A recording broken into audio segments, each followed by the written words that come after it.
todo instante a gente vem tendo que fazer a distinção entre a variável aleatória ser discreta e ser contínua, tá? A gente não tem dado atenção ao caso onde a variável aleatória é mista, por exemplo, e fica a pergunta, né? Como é que a gente calcula o valor esperado nesses outros casos? Tá? Existem teorias que são mais sofisticadas, chamada integral de Riemann-Stieltjes, que nos permite tratar isso num cenário mais geral, mas por falta de tempo a gente não costuma falar disso no curso de Prob 2.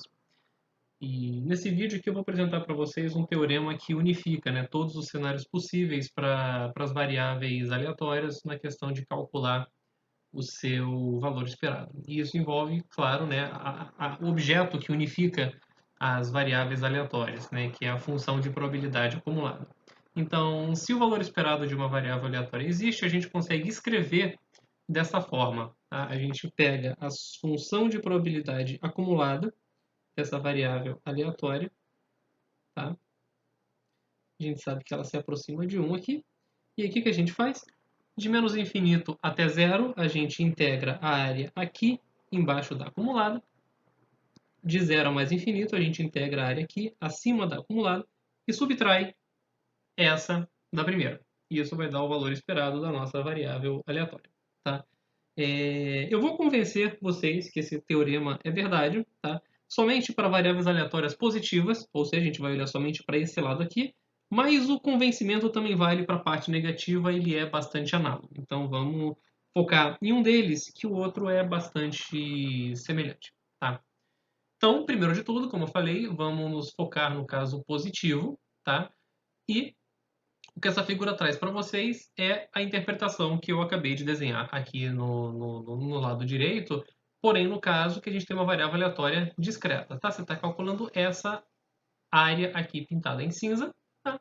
E a gente, como a variável aleatória é positiva, o termo que é integral de menos infinito até zero se cancela e vai ficar somente isso daqui. Ou seja, a gente vai integrar a probabilidade de x ser maior ou igual a x. Tá? Vamos se convencer então por que isso é o valor esperado. Primeiramente, vamos entender no caso primeiro positivo, né, como eu falei, que a gente vai se manter nesse vídeo, e discreto.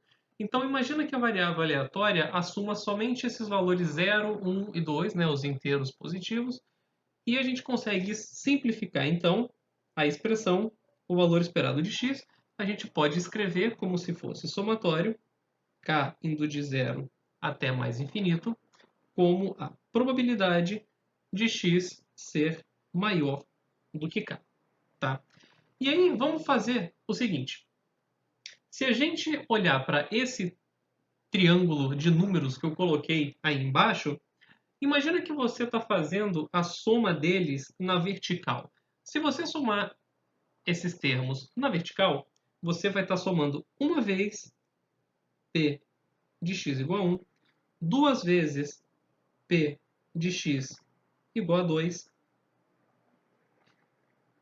etc., até n vezes p de x igual a n, e, portanto, você vai estar fazendo somatório para n indo de 1 até infinito, de n vezes p de x igual a n. Tá? Claro que você não precisa do termo igual a zero, né? Porque zero vezes qualquer coisa vai dar zero, então isso ainda contempla, né, o caso quando a variável aleatória assume o valor zero. Agora, se você fizer a soma aqui na horizontal, o que você vai ter é o seguinte. A primeira linha, você está somando a probabilidade de x ser maior do que zero.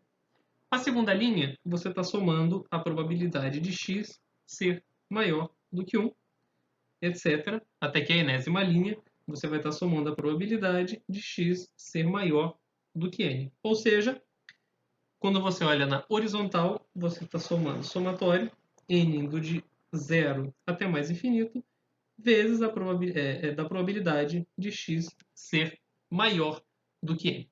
Tá? Bom, essa primeira quantidade aqui em cima, claramente a gente reconhece como se fosse o valor esperado da nossa variável aleatória x. Okay?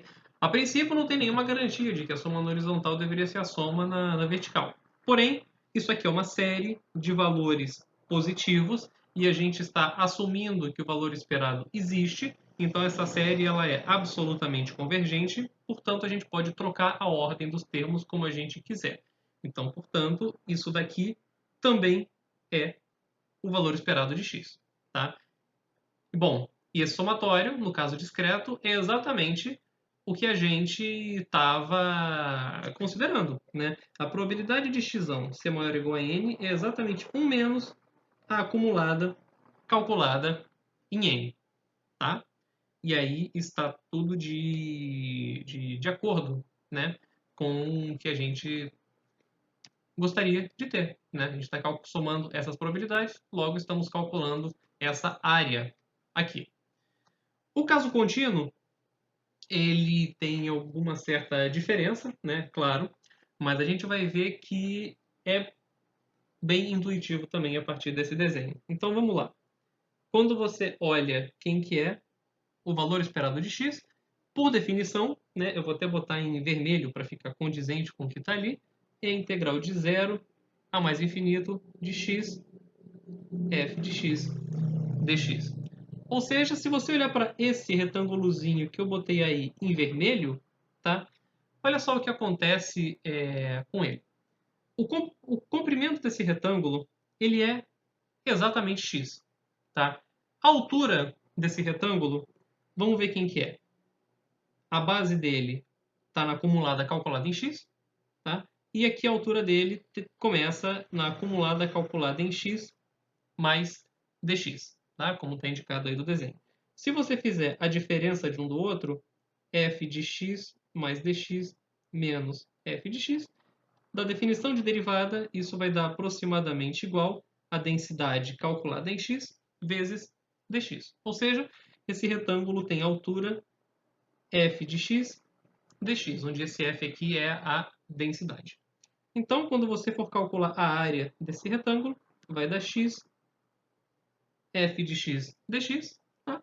E se você integrar essa quantidade, né, integrar de 0 a mais infinito, você vai estar claramente calculando essa área aqui em cima, né, que é justamente a área que a gente deveria integrar para que o nosso teorema fosse válido. Mas vamos continuar se convencendo de uma outra forma. Vamos tentar calcular essa área pelos retângulos azuis agora. Tá?